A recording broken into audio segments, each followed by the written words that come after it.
Capítulo 16. A essência das coisas esperadas. Anne, chamou Dave, enquanto subia no lustroso sofá de couro na cozinha de Green Gable, onde Anne estava sentada, lendo uma carta. Anne, estou com uma fome terrível, você nem imagina. Vou lhe dar uma fatia de pão com manteiga em 1 minuto, respondeu distraída.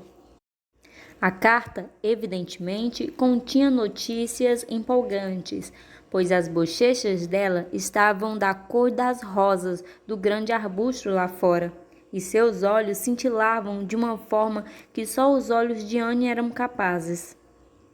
Mas não é fome de pão com manteiga, replicou ele em tom de desgosto. É fome de bolo de ameixa. Ah, riu Anne, deixando a carta de lado para abraçar Dave com força. Esse é um tipo de fome que pode ser suportada muito confortavelmente, menino. Você sabe que uma das regras de Marília é não comer nada além de pão com manteiga entre as refeições. Bom, me dê uma fatia, então, por favor. Dave havia finalmente aprendido a dizer por favor, ainda que o acrescentasse como uma reflexão tardia na maioria das vezes. Ele olhou com aprovação para a generosa fatia que Anne lhe trouxe. Você sempre coloca bastante manteiga, Anne. Marília sempre coloca bem pouquinho. O pão escorrega muito mais fácil quando tem um montão de manteiga. A fatia escorregou com razoável facilidade, a julgar por seu rápido desaparecimento. David desceu de cabeça no sofá, deu 2 cambalhotas no tapete e então sentou-se e anunciou com propriedade. Anne, estou decidido sobre o céu. Não quero ir para lá. Por que não? Ela perguntou séria. Porque o céu fica no sótão de Simon Fletcher. E eu não gosto do Simon Fletcher. No sótão de Simon Fletcher? Repetiu Anne, perplexa demais, até mesmo para rir. David e Kate, quem colocou uma ideia tão extraordinária na sua cabeça? Milt Bolt disse que o céu fica lá. Foi no último domingo, na escola dominical. A lição era sobre Elias e Eliseu. E eu me levantei e perguntei à senhorita Rochelson onde ficava o céu. Ela ficou muito ofendida.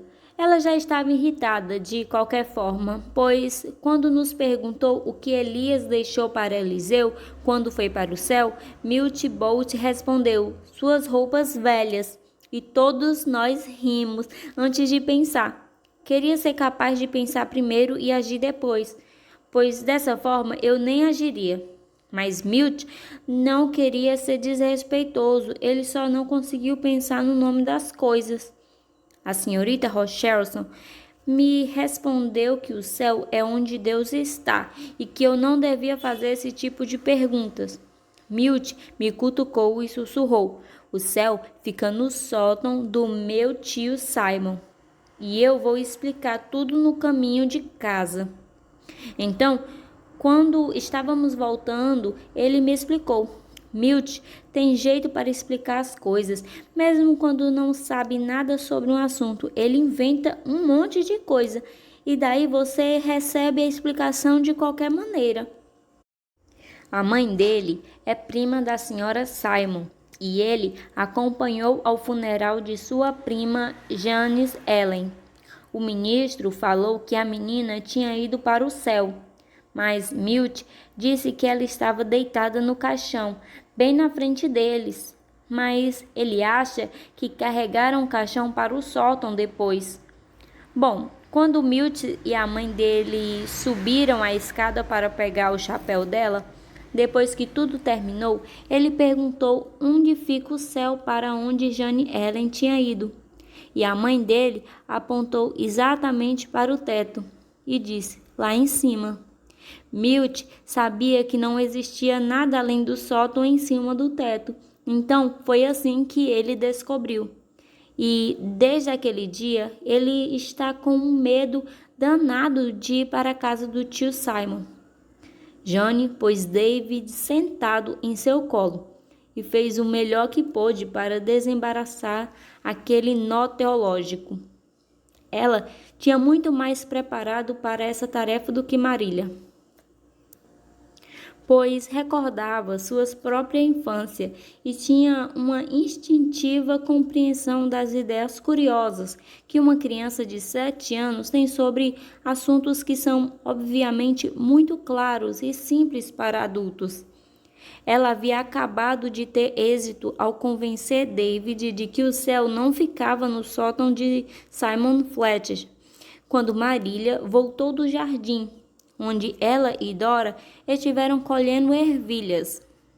Dora era uma almazinha laboriosa e que sempre ficava contente ao ajudar em pequenas tarefas diversas, apropriadas para seus dedinhos gorduchos. Ela alimentava as galinhas, colhia batatas, secava louças e levava recados.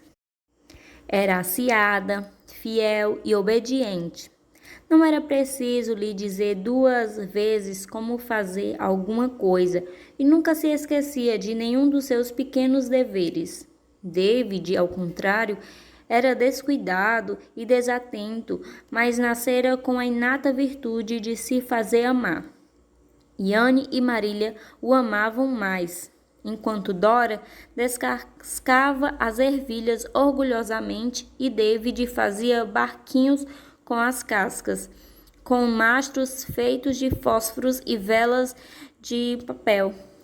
Anne informou Marília sobre o maravilhoso conteúdo de sua carta.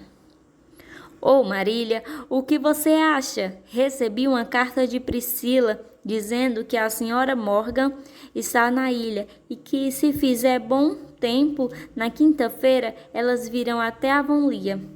Chegando aqui por volta do meio-dia, elas passarão a tarde conosco e irão para o hotel em White Sand ao anoitecer, pois alguns amigos americanos da senhora Morgan estão hospedados lá. Ah, Marília, não é maravilhoso?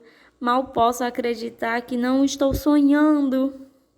Atrevo-me a dizer que a senhora Morgan é igual a qualquer outra pessoa, respondeu Marília com secura, apesar de também sentir-se um pouco empolgada. A senhora Morgan era uma mulher famosa e sua visita não seria uma ocorrência comum. Virão para almoçar, então? Sim, Marília. Posso preparar todo o almoço sozinha? Quero sentir que posso fazer alguma coisa pela autora de O Jardim de Botões de Rosas. Mesmo que seja só preparar uma refeição. Você não vai se importar, né? Por Deus, eu não gosto tanto assim de ficar diante do calor do fogão em julho, a ponto de ofender-me se outra pessoa o fizer. Você é mais do que bem-vinda para assumir o trabalho. Ai, obrigada, disse Anne, como se Marília tivesse feito um tremendo favor. Decidirei o cardápio essa noite. É melhor não tentar fazer receitas muito refinadas, advertiu Marília, um pouco alarmada pelo som pomposo da palavra cardápio, pois é provável que se arrependa depois. Ah, não farei nenhuma receita refinada, se isso significa preparar pratos que geralmente só fazemos em ocasiões festivas, garantiu Anne. Isso seria presunção, e apesar de saber que não tenho o bom senso e a constância que uma garota de 17 anos e professora deve ter, não sou tão tola assim. Mas quero que tudo esteja tão bonito e saboroso quanto possível. David, não deixe essas cascas de ervilhas na escada. Alguém pode escorregar nelas. Farei uma sopa leve para entrada. Você sabe que eu consigo fazer uma adorável sopa cremosa de cebolas. E depois, 2 frangos assados. Serão os 2 galos brancos. Tenho muita afeição por aqueles animais. São de estimação desde que a galinha cinza os chocou. 2 rolinhas de penugem amarelinhas, mas sei que terão de ser sacrificados algum dia, e certamente não poderei haver uma ocasião melhor do que esta. Mas, oh Marília, eu não posso matá-los, nem mesmo em honra à senhora Morgan. Terei que pedir a John Henry Carter que venha e faça isso por mim. Eu farei, voluntariou-se Dave. Se Marília o segurar pela perna, porque acho que vou precisar das 2 mãos para segurar o machado. É terrivelmente engraçado ver esses bichos saltitar depois que a cabeça é cortada.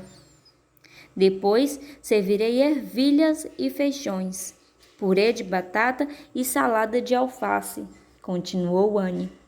E para a sobremesa, torta de limão com merengue, café, queijo e biscoitos champanhes. Amanhã farei as tortas e os biscoitos e ajustarei meu vestido de mussalina branca.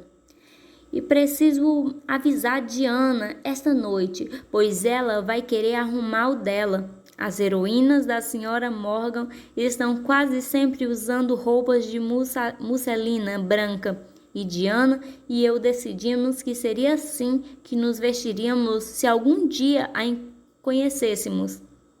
Será uma delicada homenagem, não acha, Dave? Querido, você não pode enfiar cascas de ervilha nos vãos dos assoalhos. Vou convidar o senhor e a senhora Allan para o almoço e também a senhorita Stance, pois eles estavam muito ansiosos para conhecer a senhora Morgan. É uma sorte ela vir nos visitar enquanto a senhora Stacy está aqui. Dave, querido, não ponha as cascas para navegar no balde de água. Vá brincar no coxo dos cavalos.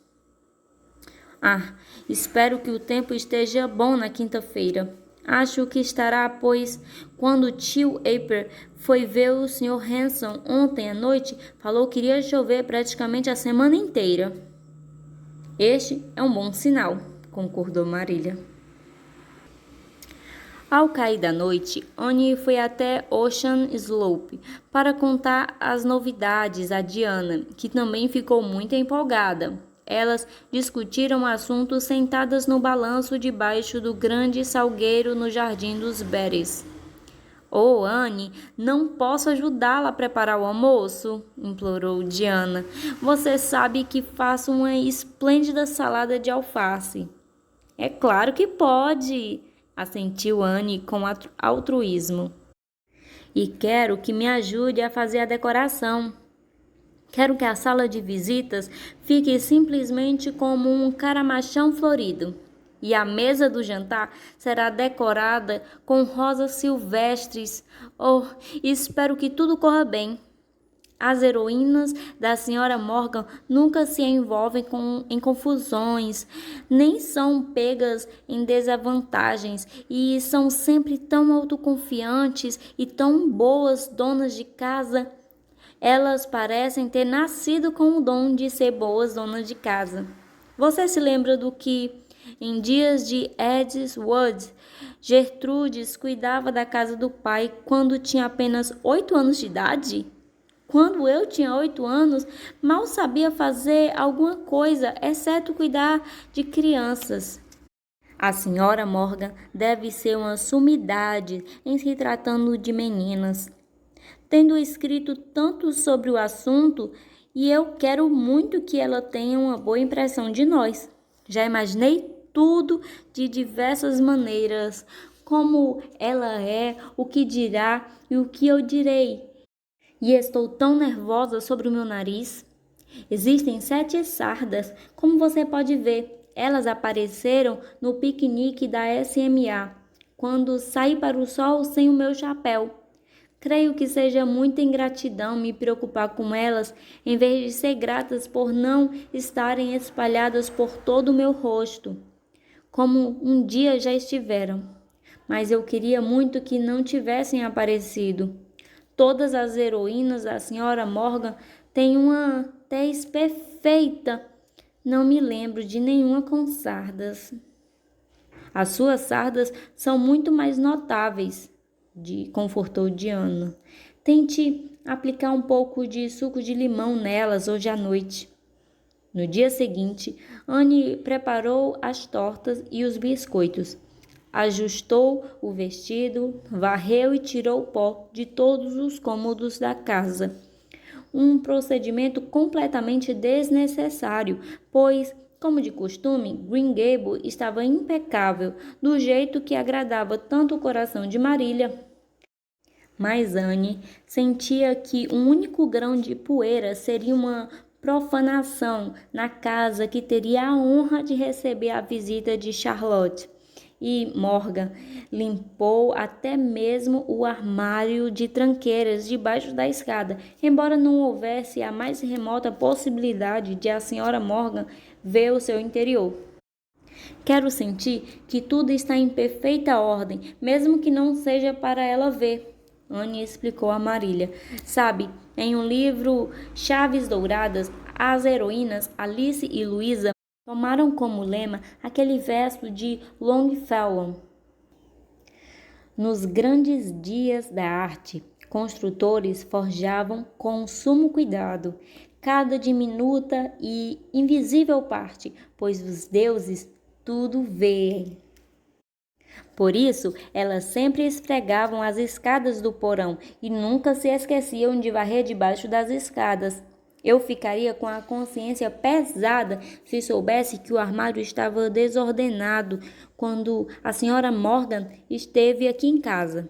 Desde que lemos Chaves Douradas no mês de abril, Diana e eu também adotamos este verso como nosso lema. Naquela noite, John Henry Carter e David conseguiram juntos executar os 2 cavalos brancos e Anne os preparou, sendo a tarefa geralmente desagradável glorificada perante seus olhos pelo destino das aves roliças. Não gosto de despenar frangos, disse Anne a Marília, mas não é quando não gostamos de algo que temos de nos concentrar no que as nossas mãos estão fazendo? Eu estava depenando os frangos com a mão, mas minha imaginação estava vagando pela Via Láctea. Achei mesmo que você tinha espalhado mais penas pelo chão do que de costume, comentou Marília. Então, Anne colocou Dave na cama e fez prometer que se comportaria perfeitamente no dia seguinte. Se o meu comportamento for o melhor possível durante todo o dia de manhã, você vai me deixar ser tão traquinas quanto eu quiser depois de manhã? Questionou David. Não posso fazer essa promessa, respondeu Anne discreta, mas eu farei um passeio de barco com você e Dora e os levarei até a campina, na outra margem da lagoa. E então desceremos as dunas de areia e faremos um piquenique. Trato feito. Pode apostar que eu vou ser bonzinho. Eu queria ir até a casa do Sr. Hanson e atirar ervilhas em Gringer com a minha nova espingarda de brinquedo. Mas posso esperar até o outro dia. Acho que amanhã vai ser igual aos domingos, mas um piquenique na praia vai compensar por isso.